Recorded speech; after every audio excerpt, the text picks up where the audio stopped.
Ascension Day is Thursday, May 13th, and traditionally the days that lead up to Ascension Day are days for prayer and thoughtfulness and penitence sometimes. They're called Rogation Days, from the Latin word rogare, meaning to ask or pray or plead. Rogation Days traditionally have been used as days to pray for the planting of new crops, for the planting of our seeds, for a good harvest, for God to be with us in creation, especially as it's typically spring in the Western Hemisphere in this part of the world. We relate the Rogation Days to care for the earth and often tie it to the more recent celebrations of Earth Day. Some churches celebrated Rogation Sunday on April 25th, and we're going to observe it on May 9th. It's also Mother's Day, May 9th, but we'll also talk about care for creation and love of Mother Earth. In the month of May, at the 9:30 Adult Christian Education Hour, we're reading a little book by Vigen Gurion. It's called Inheriting Paradise, and it's meditations on gardening. They're theological meditations on gardening.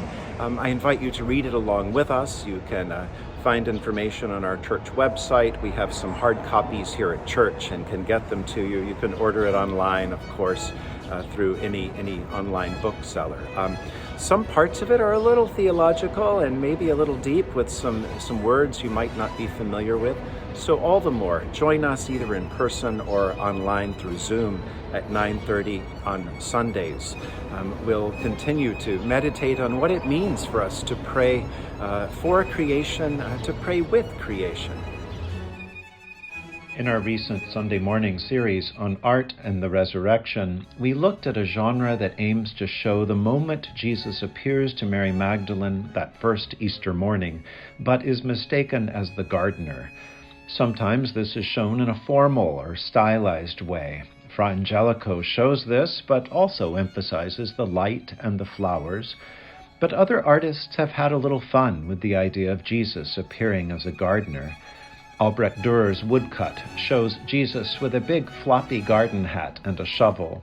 The hat is also what people would have associated with medieval pilgrims. Other than the hat and the shovel, Jesus is not exactly dressed for gardening.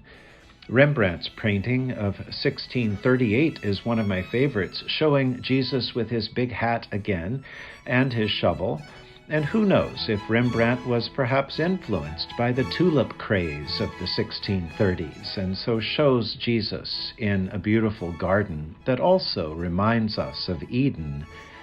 Bishop Lancelot Andrewes, a favorite preacher of Queen Elizabeth I, in a sermon he preached in 1620, makes this imagery explicit.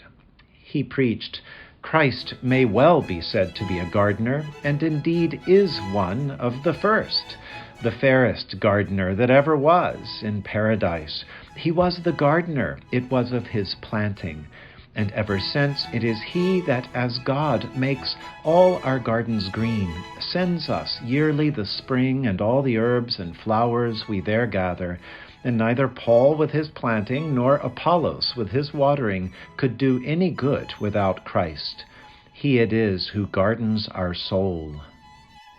A traditional part of Rogation Sunday has been for churches to beat the bounds of their parish, which is to say the parish members and clergy trace the bounds of the parish.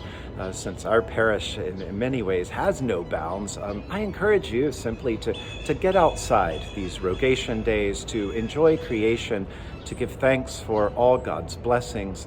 You never know, you might meet God in the garden in a new way.